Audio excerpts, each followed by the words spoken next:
Welcome to the Extra Mile podcast for bar exam takers. There are no traffic jams along the Extra Mile when you're studying for your bar exam. And now, your host, Jackson Mummy, owner of the Celebration Bar Review. Well, hey everybody, welcome to episode 103 of the Extra Mile podcast for bar exam takers. This is Jackson Mummy. I'm so glad to have you with us today. The release date for this episode puts us at about 1 week until the July 2016 bar exam. So if you're one of the people taking the exam next week, I want to wish you all the best. I want to thank you for being a faithful follower and listener throughout this process. And today's message is one I really want you to stick around and listen to. I'm going to be talking about 3 powers that you have to be successful on the bar exam. And these are things that you may not be aware of or realize that are real strengths and powers that you have. And I want to make sure that you have a moment to just stop and focus about those before you go into this final stage of preparation on your exam. Now, if you're not taking the bar exam in July 2016, I think this is a great place to start your study, thinking about these powers and realizing what incredible resources you've got available to you if you just take advantage of them. So I hope that you'll join me as well. This is a recording of a Facebook Live podcast that I did recently, and I got great reaction to it, so I really encourage you to stay with us. Now, for those of you who have been following for a while, you probably noticed that we changed our release schedule of the shows, and I wanted to explain to you what we're doing and why. Previously, we were releasing twice a week on Mondays and Thursdays, and for the first year we did that, and we created 100 episodes, which was my goal, because there was a lot of content I wanted to share and get out there and let people see, and we've been through several exam administrations now, and I just want to thank everyone who has listened and followed and subscribed. We've gone from obviously 0 up to a point of having literally thousands of downloads, hundreds of people downloading every single episode, lots and lots of subscribers, and that subscriber base continues to grow. And I appreciate all the feedback I get, the comments and the phone calls and the emails from people. I know that this series has really made a difference for a lot of you. And I'm very appreciative that you take your time out of your day to spend a few minutes with me going through the extra mile and talking about the bar exam and what's going on. Well, my goal originally was to get these 100 episodes out so that I could get this content out and available to lots of people. And we've got it all available to you on our website. All you have to do is go to celebrationbarreview.com, click on the link at the top of the page for podcasts, and you will see the show notes and all of the back episodes going back to episode 000 that we've produced. And I really encourage you, if you're just now coming to us or just finding us, to go back through and scroll through some of those and listen to them. The content is absolutely timeless, I think, in most cases. Really great interviews with successful bar takers, a series on mythology and myths about the bar exam, ways to improve your scores, the truth about the bar. There's a whole lot of things we've done over the past year, and I want to make sure that you have the opportunity to sample all of that and find the things that are interesting to you and check them out. Now, along the way, what we're going to be doing is switching to a once-a-week broadcast schedule, and we'll be producing these podcasts, hopefully for release on Wednesday mornings, so that you've got the opportunity to check it out and still get new, fresh content every single week, and that's been our goal all along. So I'd love your comments and feedback. If you've got suggestions for things that you'd like to hear or see on this podcast, please let me know. You can do that by going to iTunes and leaving an honest rating and review, and also leaving your comments there, and I'd love to see that. Or you can certainly email me, and the link is in the show notes, and I'd love to get your feedback. Well, one final note for those of you that are going to be taking the exam in 2017. I want to invite you, if you've not yet had the opportunity, to join me for a live masterclass called How to Make the Next Bar Exam Your Last Bar Exam. Now, this is a 90-minute look at the 4 steps that every passing bar taker has to follow. And it's been exceedingly well received over the past year. We've had literally thousands of people go through this class and great results. Some of the people that took this class in the early days have now passed the bar, and great feedback and wonderful experiences. It's totally free to join us, but you do need to register. And to register, you'll have to go to our website at celebrationbarreview.com and just click on the button that says Claim My Free Spot. We'll get you all set up. It's simple and easy. The live masterclass is on Thursday at 3 p.m. Eastern. That's 12 noon Pacific time. We also have video encores of the class available, and if that's something that you want, we'll direct you that way as well. So easy to register, whatever works best for you. You can also register for the class by just texting the phrase, all one word, next bar exam, to the number 33444. So again, text the phrase next bar exam to the number 33444, and we'll get you registered, and then we'll see you Thursday at 3 p.m. Eastern, and I really hope that you'll join us for that. So with those thoughts in mind, I want to jump into this discussion of powers and the 3 powers you have that'll help you pass the bar exam. Thanks. Well, hey everyone, welcome. We're glad to have you here. This is Jackson Mummy at Celebration Bar Review, and for the past 25 years or so, I've been successfully helping students pass their bar exams all around the United States.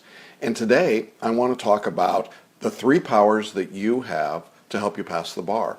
Now, whether you're watching this as a Facebook Live presentation today, or you're watching on a replay on the video, or perhaps just listening as a podcast, I think this information is going to be valuable to you, particularly with about 10 days to go until the bar exam. But even if you're taking the bar exam later, I think these 3 powers are something you should be aware of.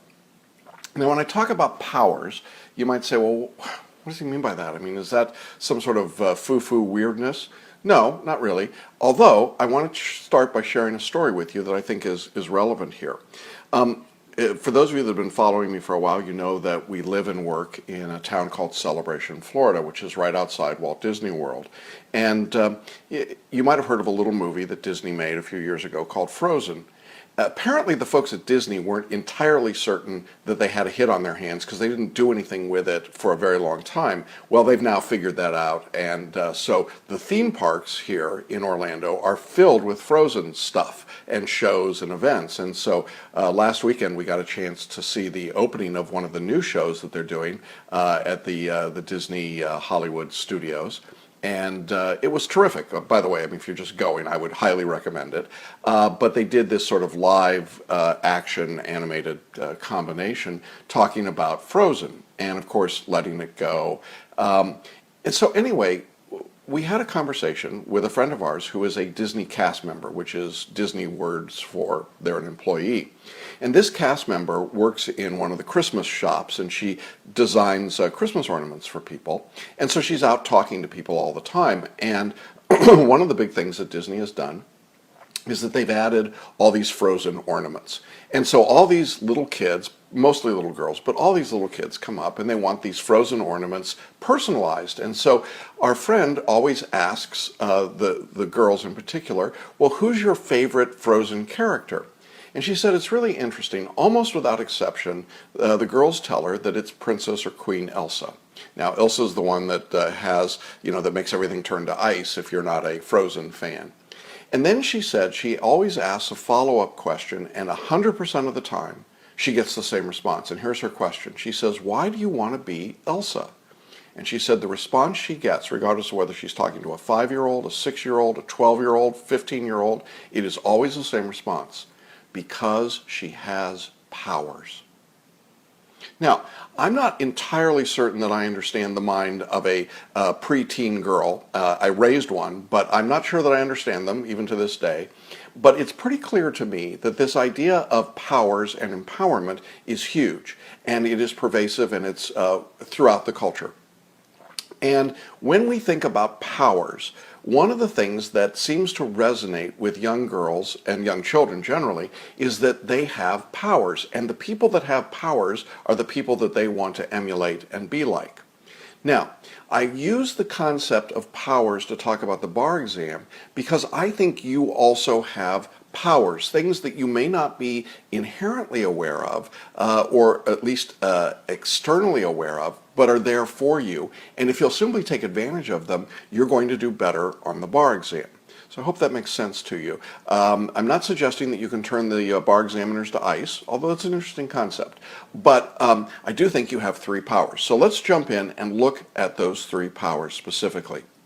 The first power that I think all of you have for the bar exam is what I would describe as your genius mind. Your genius mind. You see, most people think that their brain is limited in capacity, that there's only so much information that they can store and retrieve. And to a certain extent that's true, because they're talking about what's up here, the prefrontal cortex, the executive function, the conscious brain. And the conscious brain, according to most of the research and studies, has very limited capacities relative to the rest of the brain. Now, it's an incredible computer, if you will, but it still has a limit. And if you've ever tried to memorize a lot of material, as many bar takers do, you've seen the limits of the conscious brain. If you've tried to cram more information in, if your goal over the next 10 days is to cram your studies, what you're doing essentially is you're trying to put information into a relatively small space in your conscious brain. The sad part of that is that you're not using your powers. And what I mean by this is that this first power of the genius brain is to take advantage of the rest of your head, the rest of your mind, what we would call the non-conscious brain. Now, I want to be careful. This is not the subconscious or the unconscious. It's all the things that are non-conscious. So there's your conscious brain, which is the decision-making executive function, and then there's everything else in your brain that's controlling how you behave, how you breathe, how you move, what you remember, what you don't remember, and so on. Now, one of the great powers that a bar taker has, if they take advantage of this, is that throughout your life you've been learning about everything. You've been learning about the law, certainly since the time you went to law school or in the time you've been in practice. You've been learning in the time that you've been in the bar review. You have all of this information that is in your genius brain. And I think that the reality here is that most people have all of that information, but they don't use it. They don't access it. They just let it float across. I mean, I'm seeing lots of thumbs up floating across my screen. It's great. But if I don't do anything with them, they just float across and they're gone. And that's kind of the way most people use their genius brain. It just kind of, in a moment of filtration, it just kind of goes across and it's gone and oh well. Well, here's the point. If you can access what's in the non-conscious brain, as well as what's in the conscious brain, you're going to do much better on the bar exam. How do you do that? Well, on the multi-state, you've heard me talk about using intuition. This is nothing other than taking what you already know from your reading, from your lectures, from your bar study, from your law school study, from your life experience, from your law practice experience, and taking that and putting it to use on the test. And the way you do it is by not trying to analyze every single problem consciously, but instead to take your gut reaction. When you read a multi-state question and you look at the 4 answer choices, most of you have a gut reaction as to what the right answer should be. Most all of us have it most all of the time. The problem is that most all of us ignore that gut reaction and we try to force it. We try to make it fit, make it work by using our conscious brain. So we shut down the 90% of our brain that's described as the non-conscious part, and we try to run on 10%. Now that doesn't make much sense, does it? If you had a car and you drove it on 10% of its energy, it wouldn't get you very far or very fast. And so the same thing is true with your brain. If you're not using the non-conscious, you're really not making much progress. You're not going very quickly. When students use the intuitive style of reading and answering questions, particularly on the multi-state, we see their scores jump 10, 15, 20 points per 100 questions. It's amazing the difference it makes. And I've shared a lot of those stories on our Facebook group and in our emails and in other presentations that we've done. But I just want to encourage you to use that part of your brain. It's there for you. Now, for those of you that are photo readers, if you're in our course and you've been using photo reading, you have better extraction tools than people that don't. And so I would just encourage those of you that are photo readers to make sure you're doing the post-reading activation that we've been talking about and that Paul Sheely at Learning Strategies incorporates. I would suggest using the Intuition Amplifier if you've got that paraliminal. It's a great product from Learning Strategies, and it's another way to just improve what you pull out of your mind. But even if you're not doing any of those things, you still have in your brain everything you've read, everything you've learned, everything you've studied. And if you try to get away from the idea of, well, I have to memorize it and know it that way, to just how do I feel about it? What do I think? As I'm writing this essay, what kinds of arguments do I think I would make? And what would that part of you, that character, say in this problem? What law would they rely on? That intuitive sense will actually draw on a deep wellspring of your genius brain. And your genius mind, your genius brain, will get you so much further on this exam. It is a power that you have. And yet I promise you that when the bar exam occurs, that a very small percentage of people, I mean probably fewer than 5% of the people in the room, will be using their genius mind. Most of them will be trying to operate on the basis of what they memorized, what they can recite, what they've crammed into their brain. Well, you can be smarter than that. You don't need to rely just on that. And if you're in our course, I think that becomes pretty obvious. But even if you're not, just use what you already know, what's in your brain generally, and stop trying to kill everything. Stop trying to overanalyze, overthink it, and figure it out. So that's the first power you've got, this power of the genius mind. And the more you explore the genius mind, the more you're going to discover it's incredibly powerful, it's incredibly accurate, it's incredibly helpful. And for the bar exam, it makes a huge difference. So that's the first power. The second power is the power that you have of self-control. Oh, this is a big one. With a couple weeks to the exam, I find that a lot of my conversations with students go one of two directions. I have the students that seem to have harnessed the power of self-control, and they're very focused. They know the work that they have to do.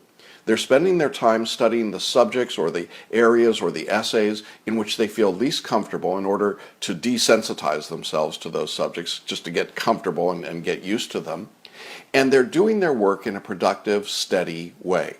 I love those conversations. I mean, they're just so uplifting to me, and they're exciting as a coach and a teacher and a mentor.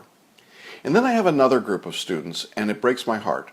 These are students who simply are out of control. They have not used their own power of self-control, and now they're careening from one end of the study spectrum to the other. I've got to cram. I've got to study 14, 16, 18 hours a day. I can't study at all. I've got to do this. I've got to take care of the cat. I've got to go run this errand. I've got to take care of that. Oh my God, what am I going to do? What am I going to do?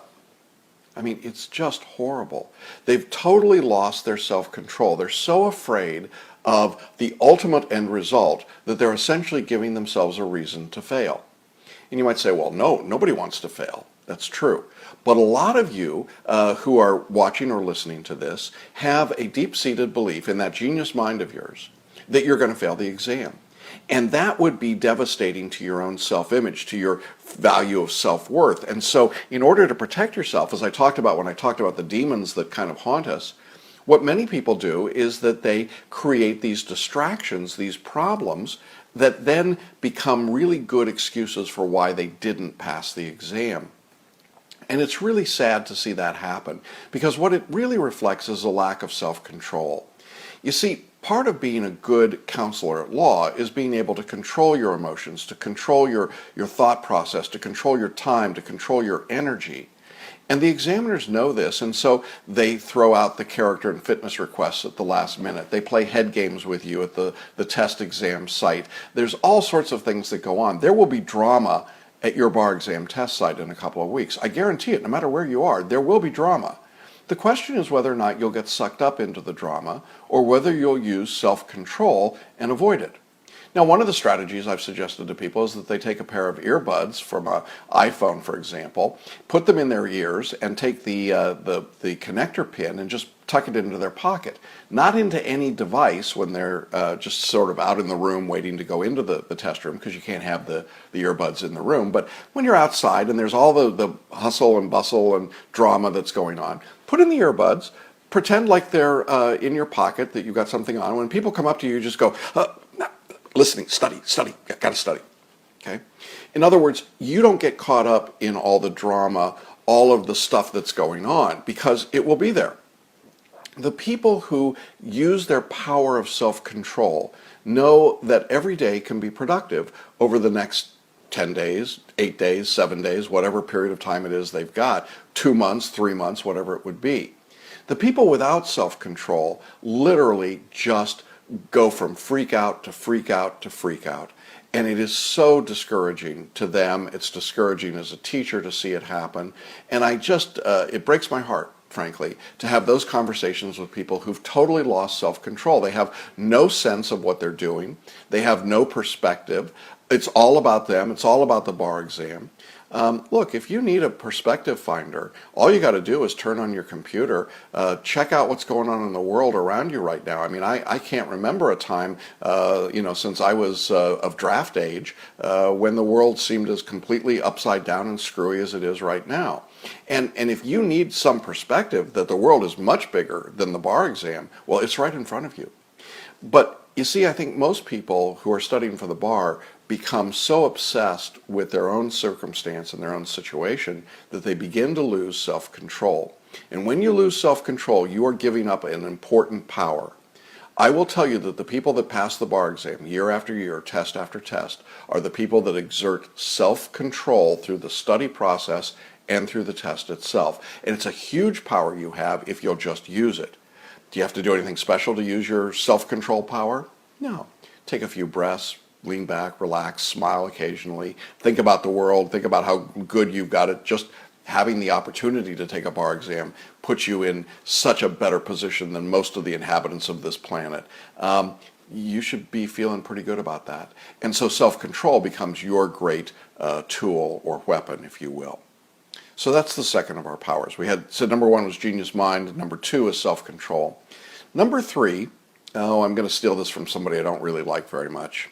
If you're a football fan of college, you know that there's this team in Alabama, and they win all the time, basically everything. And their coach is a guy by the name of Nick Saban, who may be one of the most unlikable people I can ever think of in sports. But here's the thing about Saban. He's got what he calls the process.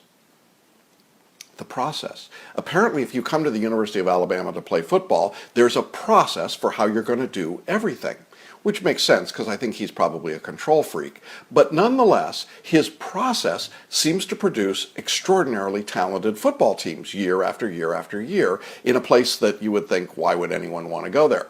So the interesting part about what he does is that he takes the power of the process and he makes it work. And so I would say your third power is the power of the process. Now, what does that mean?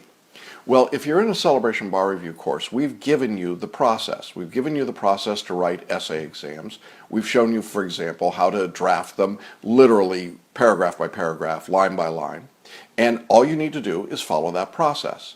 Now, I know that there are some people out there who say, well, I'm just going to do it the way I used to do it. I'm just going to spot issues and drop information bombs out there and recite elements and do all of those things.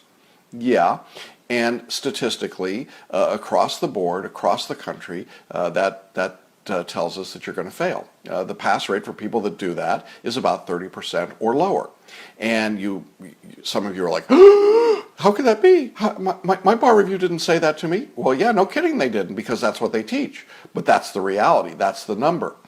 The process that we want you to follow is a process that lets you take what you know, go back to item number one, your genius mind, and to show that, put it on paper in a controlled, organized way.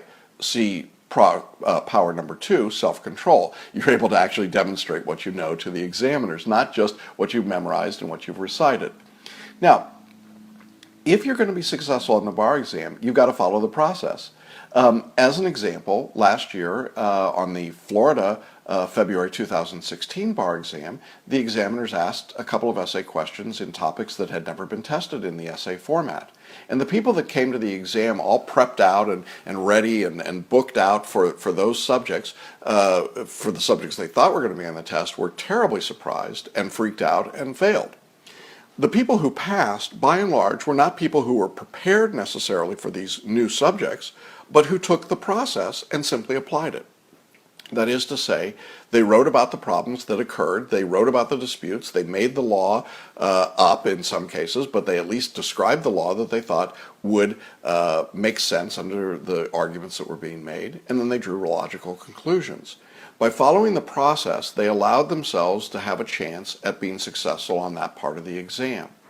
Now, if you don't follow a process, I think you're in trouble. And I think that there are those people right now that simply aren't following any process at all. Now, some of you who are listening later are going to be in what I call the big box bar reviews, and you've learned a process of IRAC writing or CREAC writing or some bizarre application of that. And I guess I would say to you, if that's the process you've learned, trust it. I mean, at this point, right before the exam, you need to do what that process is. Now, if you've not yet decided on a course and you're taking the exam in 2017, I think this is the time to start thinking about that and to find a better process maybe than the one you used in law school or the one that's got a 30% pass rate. But if we're right up against the exam and you've been learning to do things a certain way, don't change it. Just keep doing it, whether it's our course or somebody else's. I think the other part of this process that you've got to do is that you've got to follow and trust your mentors. If you're in our course, I think I've been very clear and very direct about what I expect and what I think you should be doing to be successful. You're already on board that ship and you got to go that direction. The same is true if you're in another course. If you're in someone else's course and they're telling you to do X, Y, and Z, you should be doing that. And, if it works, great. If it doesn't, then come see us afterwards. But the point is that you need to follow the process. And too often what I see is that people desert the approach that they've taken at the last moment. And it's almost always to their detriment. It almost always turns out to be a disaster for them. Don't do that. I don't want you switching from your IRAC style writing to my style of writing 9 days before the exam if you're not in my course, because frankly, I can't teach it to you and you don't know enough about it to make it work. And so you need to stay with the process that you've got. I hope that makes sense to people. But the process is a power to you because it gives you a safety net. It gives you a structure and an approach that you can follow time after time after time. There's a system. There's an approach to how you do your multi-state questions. There's an approach that we teach. There might be an approach that you've learned somewhere else. You should follow that approach. Now, are some of these approaches better than others? Absolutely. And I think our success rate over 25 years is pretty good indication that we know what we're doing. But the reality is that if you don't follow any of those systems, if you're just wildly, again, out of control and careening from one idea to the next, you're not using your powers. So one of the powers you've got here is the power of a system, the power of a process. And if you'll let that power work for you, if you'll just follow that, you're going to be way better off.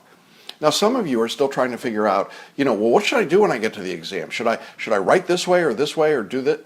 Do what you've been taught. If you're in our course, we've given you a system that you can follow on every single essay, every single performance test. Just follow it. Just do that over and over and over again. Don't try to reinvent all of these things. You've heard me talk about the stages of learning and conscious competence and unconscious competence. And I just want to encourage you that you can be successful on the exam by just following the steps, even if they're not fully habituated for you, if you just do the things we've told you to do. The system works, the process works, and that's what you need to be following.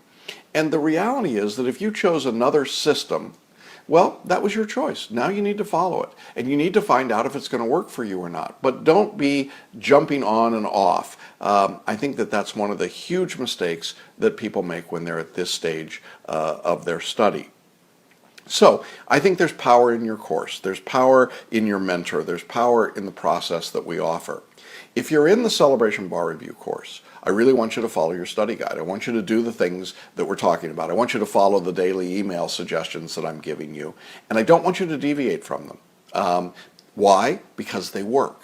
And we know that they work because we've been doing them for years and years with people across all of the jurisdictions that we teach, all ages, all backgrounds, all kinds of experiences. And frankly, we take more students who failed the exam before they came to us than probably anybody, and we still have more success. So we know that what we do works, and you just have to trust that process. It is a power that you have, but if you become panicked and crazy and you forget about it, you've lost all the advantage.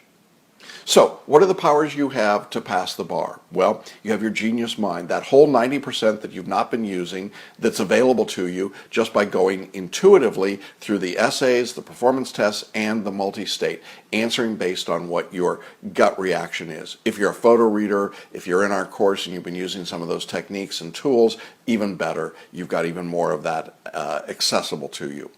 You have the power of self-control. You have the power to choose whether or not you get freaked out about all of the minor inconveniences and annoyances that are going to happen, or even the big things that are going to happen between now and the exam.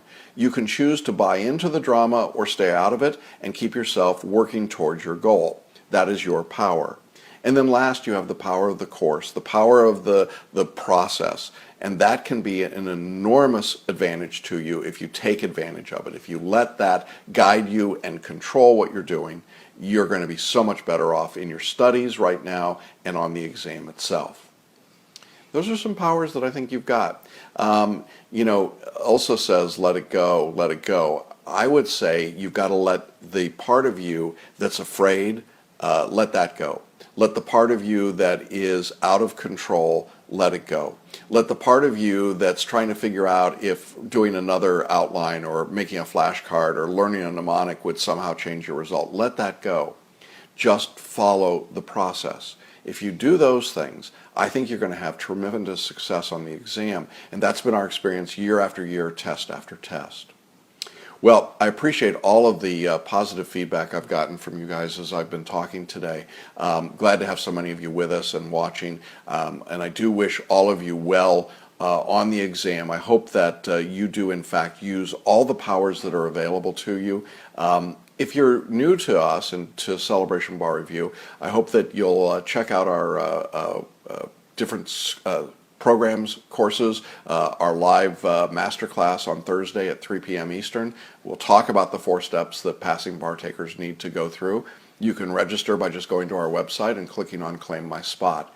But no matter what you're doing, my really big hope for you is that you will use all of the powers that are accessible and available to you in order to achieve the things that you're destined to achieve. And I know that for many of you will be great careers as members of the bar.